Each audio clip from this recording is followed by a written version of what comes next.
Backrooms, le nouveau film d'horreur produit par A24, réalisé par l'ancien youtubeur Kane Parsons, précédé d'un buzz et d'un succès déjà phénoménal. Alors, est-ce que la hype est méritée? C'est ce qu'on va voir ensemble.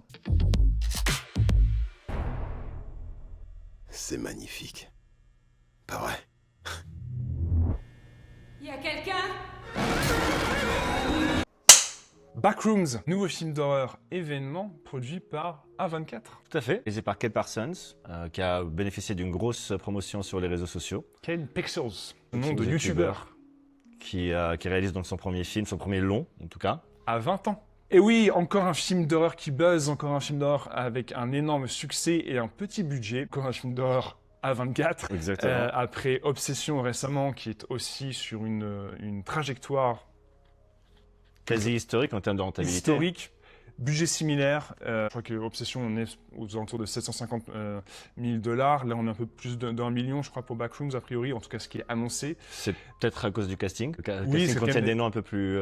Acteur confirmé, quand même, avec Chiwetel Ejiofor. Si vous avez manqué notre critique de Obsession, n'hésitez pas à la voir là. Maintenant qu'on a vu le film, on va voir s'il arrive à tenir comme Obsession, par exemple, qui a fait un véritable carton. En tout cas, Obsession est clairement aidé par la critique aussi. Bon, il n'est pas encore, à l'heure où on tourne, il n'est pas totalement encore sorti chez nous. Backrooms, donc on verra un peu quelle est la trajectoire, si elle est similaire à Obsession. Pour se focaliser sur le film de Kane Parsons, ou Kane Pixels pour son nom de youtubeur.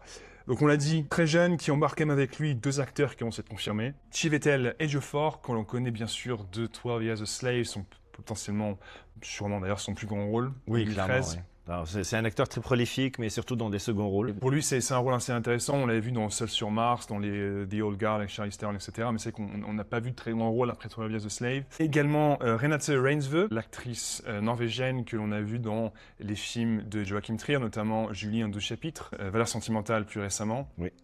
Et que ça fait plaisir de voir dans un film d'horreur comme ça. Elle Oui, élargit c'est un vrai, peu ses horizons. Petite apparition de Marc Duplass à un moment donné, petit quasiment caméo. Mais voilà, c'est surtout le film qui porte la patte de son créateur, de son jeune créateur, Kane Parsons donc, qui, voilà, après avoir fait des clips sur YouTube, après avoir lancé son univers un peu justement de Backrooms, donc plein mal de vidéos que vous pouvez trouver sur sa chaîne où on fait de la pub, c'est bien, comme si on en avait besoin. Voilà, exactement. Comme si le gars avait besoin de pub. Ce serait plutôt lui qui devrait faire de la pub à nous pour nous aider, s'il te plaît. Clairement, ouais. Kane, aide-nous, abonne-toi, Kane Parsons. Et d'ailleurs, si vous avez cliqué sur cette vidéo, merci.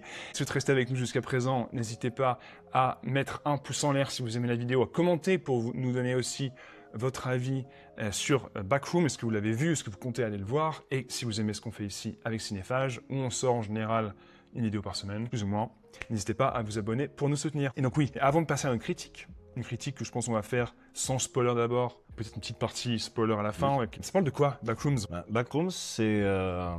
C'est les salles derrière. Ce qu'on sait, c'est que c'est l'histoire d'un homme qui est qui a divorcé, qui est un peu en perte de vitesse et qui va voir sa psychiatre. Dans une petite ville aux États-Unis. Dans une petite ville aux États-Unis. Qui, un soir, tout seul, dans son magasin slash entrepôt, il découvre qu'il peut passer au travers du mur pour accéder à un endroit qui est gigantesque, mais il ne sait absolument rien de ce qu'il y a derrière. Je pense que tout ce qu'on peut dire sans déflorer quoi que ce soit de l'histoire. C'est ça. Après, il va une exploration donc, de ces backrooms, de ces salles qui sont effectivement au-delà de son magasin de meubles, un peu de l'univers normal, on a envie de dire. Oui. Ça va constituer vraiment tous les enjeux du film. C'est vrai que c'est un peu compliqué de résumer ce film, où l'on trouve les grosses influences de David Lynch. Moi, je pense qu'il y a quand même la grosse empreinte de Twin Peaks là-dessus. Qui d'autres on pourrait citer? Il y a un peu de Sévérance aussi, Oui, c'est vrai. dans l'intention. Oui, c'est vrai, clairement. J'ai aussi pensé à Severance pour l'univers visuel des années 90, donc il y a un peu de... Voilà, on voit cette ambiance un peu de, comme ils appellent, les cubicles, les sortes de mini-bureaux qui sont séparés par des pans un peu... C'est typique des bureaux américains des années 90 qu'on a pu voir dans des dizaines de films et de séries, avec les séparations, les meubles de l'époque, une grosse empreinte 90s. Au bout d'un moment, c'est omniprésent. C'est quasiment un gimmick. Je crois que c'est dit, ça se passe en 1990. Et ça se voit beaucoup à travers le film. Dans chaque plan, nous balance quelque chose des années 90. Et l'esthétique recherchée jusqu'aux caméras, parce qu'il y a quand même, faut quand même le dire, c'est quand même un film qui se fait à la fois en prise de vue, on va dire normale, où les acteurs sont devant la caméra, et en mode found footage, où les acteurs tiennent la caméra, en mode Blair Witch, Paranormal Activity, tout ce que vous voulez, avec là cette grosse esthétique de bande vidéo qui saute. Cette esthétique 90 qui revient beaucoup, enfin qui est revenue à la main depuis déjà un moment. Donc voilà, c'est un peu pour l'histoire. Backrooms, dis-moi, Yous, bien ou pas? Absolument pas. Ah bon? J'ai détesté. Ça m'arrive assez rarement d'être énervé contre un film, mais là, en sortant de la salle, hier soir, j'étais complètement hors de moi parce que j'ai trouvé ça vraiment comme une arnaque. Je trouve un peu dur. C'est pas super. C'est pas génial. Clairement, si on veut continuer la comparaison avec Obsession, que vous devez absolument aller voir si vous aimez les films d'horreur, Backroom, ça fait un peu pétard mouillé, ça fait un peu film buzz. C'est pas un film d'horreur. Si, À peine. pourquoi? Ambiance angoissante, des jumpscares à un ou deux moments. Le film veut te faire peur. Il y a une ou deux scènes quand même assez violentes visuellement. C'est pas très graphique, mais il y a cette violence qui est là. Notamment au niveau du son, il y a des effets un peu de son des fois à un moment qui sont un peu... c'est un film d'horreur. Moi, c'est un film d'horreur. Je suis resté vraiment sur ma faim. Je m'attendais à un film d'horreur et j'attendais que l'horreur arrive. Et jusqu'au milieu du deuxième acte, il se passe quasiment rien. Pour moi, c'est clairement un film qui... On va revenir sur Obsession, parce que voilà, les deux films sont à l'affiche actuellement. Autant que Ray Parker, à 26 ans, réalise quasiment un coup de maître. Excellent. Je pense que ça deviendra un classique. Autant là, Ken Parsons à 20 ans...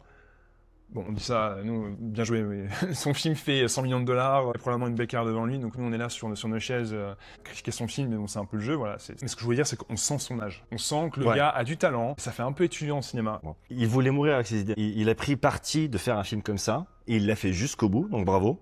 Arriver à vendre, surtout à son casting, une histoire comme celle-là, avec le traitement qu'il lui réserve. C'est intéressante, l'histoire est intéressante. L'histoire est intéressante, c'est juste que l'exécution, c'est désincarné. Voilà. Là, il y a tellement de choses, il y a tellement de tics de réalisation qu'on reconnaît, qu'on a déjà vu, et les lenteurs qu'il y a dedans, ça se justifie pas, ça se regarde filmé. Ça se regarde un peu filmé, c'est vrai. Pour moi, je pense que, on m'a dit, tous ces clips de cet univers sont déjà sur YouTube, donc il a déjà créé son univers, et donc ce film Backrooms devient un peu l'aboutissement de cette idée, en fait. Et je pense que, pour moi, c'est typiquement le film où soit tu restes dans l'ambiance court-métrage, soit tu en fais une série éventuellement, mais plutôt une série courte et des épisodes, encore une fois, de 10-12 minutes. Ou soit tu étoffes beaucoup plus tes personnages, tu raccourcis ton film, tu fais un film plus nerveux de 1h20, 1h25 et pas 1h45. Une des scènes où il explore, une des scènes où on découvre les backrooms, donc voilà, ces arrière-salles, ce monde parallèle où le personnage de Age of 4 se perd, hein, voilà, littéralement. La scène fait un quart d'heure, elle devrait faire 6-7 minutes. Ouais, les pubs qu'il passe à la télé, à certains moments du film, elle dure super longtemps. C'est très lent. L'utilisation des grands angles à outrance, par moments, c'est justifié. Ça te met un peu de façon... T'es un peu dans l'inconfort. Donc voilà, pour moi, c'est un film où le réalisateur trébuche un peu au milieu. Il y a vraiment des bonnes choses, bonnes idées. Et ça tient pas sur toute la durée du long métrage. Je pense que, voilà, encore une fois, court métrage, série, fais ce que tu veux, mais sous un format différent. Étoffe plus tes personnages. Reste sur un seul genre, au lieu d'alterner tout le temps entre film thriller psychologie, fan footage et film d'horreur. La partie fan footage est insupportable. Honnêtement, voir ça en 2026 avec cette esthétique de bandes qui sautent, de caméras qui bougent tout le temps. Les gens qui avaient des caméras dans les années 90 filmaient mieux que ça, quoi. C'est parce que t'as une caméra filmée à l'épaule, que t'es pas un pro, que tu filmes comme ça, comme un gars qui en bougeant dans tous les sens. Comme faire ça, Blair Witch on l'a vu, Paranormal Activity on l'a vu, je veux dire Rec, tout ça. Enfin, il y a plein de films qui sont passés avec cette esthétique-là avant, qui l'ont bien mieux fait que ça. C'était des vrais bons films, typiquement des films d'horreur. Là, toutes ces parties-là, moi je baillais. Enfin, vraiment, il y a d'autres parties qui ont intérêt, mais voilà, ça tient pas assez la route. Donc pour moi, c'est la moyenne. Pour moi, c'est 5 sur 10. Je pense que le gars a du talent. S'il s'entoure peut-être un peu d'une meilleure équipe, peut-être avec un plus gros budget, un chef op, peut-être un autre scénario, un monteur, oui, un monteur. Ouais. Un autre scénario, etc. Je pense que le gars a vraiment du talent. Oui. Mais là, il trébuche un peu à mi-parcours. Pour moi, c'est vraiment un film de fin d'études. Je te trouve généreux avec un 5 et un 3. Pour moi, il y a Ejiofor qui sauve le film avec sa performance. Sinon, c'est juste mixer plein de genres différents. Et tout en étant lent, en étant poseur, etc. Regardez-moi, je sais faire des trucs et je peux faire plusieurs genres. Il n'y a pas de cohésion, quoi. Entre les parties, il y a très peu de cohésion. Je suis pas d'accord. J'ai pas senti le côté poseur. J'ai pas senti... Ça aurait pu... Moi, je sens juste le côté peur. Encore une fois, je dis ça de ma chaise voilà, dans mon salon sur YouTube, mais tu sens juste son inexpérience un peu. Donc c'est un premier film. J'ai pas senti la prétention. Il emprunte beaucoup à d'autres réalisateurs, à d'autres créateurs, même à la télé. Twin Peaks, grosse influence Twin Peaks. Par exemple, ou même Pluribus. Il y a des scènes, il y a des plans où c'est vraiment le cadrage qu'on voit dans Pluribus. Il y a des scènes où c'est clairement ça. On voit vraiment les scènes où il y a le plan fixe avec juste quelqu'un qui bouge derrière. Et avec la construction de l'image, il n'y a rien d'innovant. C'est vraiment désincarné. Pour moi, je trouve ça désincarné. Ok, et donc du coup, ta note 3. Tu n'es pas très clément avec la jeunesse, Absolument je trouve. pas. Yous, il n'aime pas les jeunes. Dites-nous en commentaire ce que vous pensez de ça. Est-ce que Yous est jeunophobe? Vous avez 1 heure. Alors, voilà, donc voilà pour nos avis, donc 5 sur 10 et 3 sur 10. N'hésitez pas à nous dire, vous aussi, ce que vous avez pensé de Backroom, si vous l'avez vu. Est-ce que vous comptez aller le voir? Est-ce que vous voulez participer un peu à ce buzz énorme autour de films? Parlez-nous de tout ça en commentaire. Et puis maintenant, un peu pour une partie plus spoiler. Moi, dans la partie spoiler, ce qui m'a vraiment marqué visuellement dans toute la dernière partie du film, donc la partie poursuite. Donc une fois que Ejiofor, il se fait bouffer par la grosse créature qui quelque part un peu que moi j'ai vu un peu comme son ça à lui, c'est un peu une partie de son subconscient, mais c'est personnifié par cette grosse créature. Toute la partie poursuite avec Renate Reinsve, ça ferait une super scène de boss de jeux vidéo, tu vois. Oui, c'est vrai. Parce que je trouve que visuellement c'est inventif quand elle sort dans la salle, que c'est le vide qu'elle doit monter et tout. Alors pour le coup, l'utilisation du grand angle, elle est intéressante parce que tu sens les abysses en dessous d'elle. Exactement. Tu la sens perdue un peu là-dedans et tu vois le monstre qui essaie de sortir. Tout ça fait vraiment de jeu vidéo. C'est un côté positif. Hein. Il y a des grands jeux vidéo. Pour moi, c'est de l'art, de toute façon, le jeu vidéo. Mais ceci est une autre histoire. Et donc là, je trouve que c'est vraiment inventif. Je trouve que visuellement, c'est fort. Quand elle arrive à la surface, fumée commence à sortir et tout. Oui. C'est vraiment arène de boss jeu vidéo. Donc je trouve que ça, c'est intéressant. Visuellement, il y a plein de trucs. Mais c'est vrai qu'à ce moment-là, moi, j'en ai marre. En fait. J'ai juste envie que ça s'arrête. Justement, c'est ça le truc. On a tellement attendu pendant tout le film où il s'est passé pas grand-chose. Il y a quelques scènes marquantes de discussion entre les deux personnages dans le cabinet, etc. C'est des scènes vraiment fortes. Mais après, il se passe rien pendant tellement longtemps. L'un des trucs qui m'a marqué, c'est que j'ai l'impression que tous les personnages ont lu le script. Parce qu'ils font des choses qui n'ont pas de sens. À un moment, tu as la psychanalyste qui va rendre visite à son patient qu'il a appelé avec un message un peu cryptique. Elle voit, elle essaie de passer sa main à travers le mur. Elle voit qu'elle peut passer sa main à travers le mur. Son premier réflexe, au lieu d'appeler des secours, c'est d'y aller elle. Je vois ce que tu veux dire. Ça fait un peu genre, alors, j'ai besoin d'aller de ce point A à ce point B. Exactement. Il me faut cette scène. Il faut que le personnage fasse ça, donc moi j'y vais. Quoi qu'il arrive. Même si ça n'a aucune logique, aucun sens, ça va arriver quand même. Au final, on comprend pas la motivation. C'est juste que ça sert au réalisateur pour raconter son histoire. Et entre chacune de ces décisions, il y a des scènes où encore il se passe absolument rien. C'est long. Il y a vraiment des grosses lenteurs. Il y a des scènes qui sont interminables, qui auraient pu servir à mieux expliquer, parce que c'est un film qui reste quand même assez fermé, qui révèle rien, qui laisse beaucoup de place à l'interprétation. Mais il faut être aussi câblé pour comprendre. Je vais un peu, du coup, me retourner dans une position, je vais défendre un peu la chose, mais le film, mais je trouve que quand même, dans l'ensemble, visuellement, il y a des idées, on l'a dit, mal exploitées, mal exécutées, etc. Exactement. Donc, voilà, c'est bancal.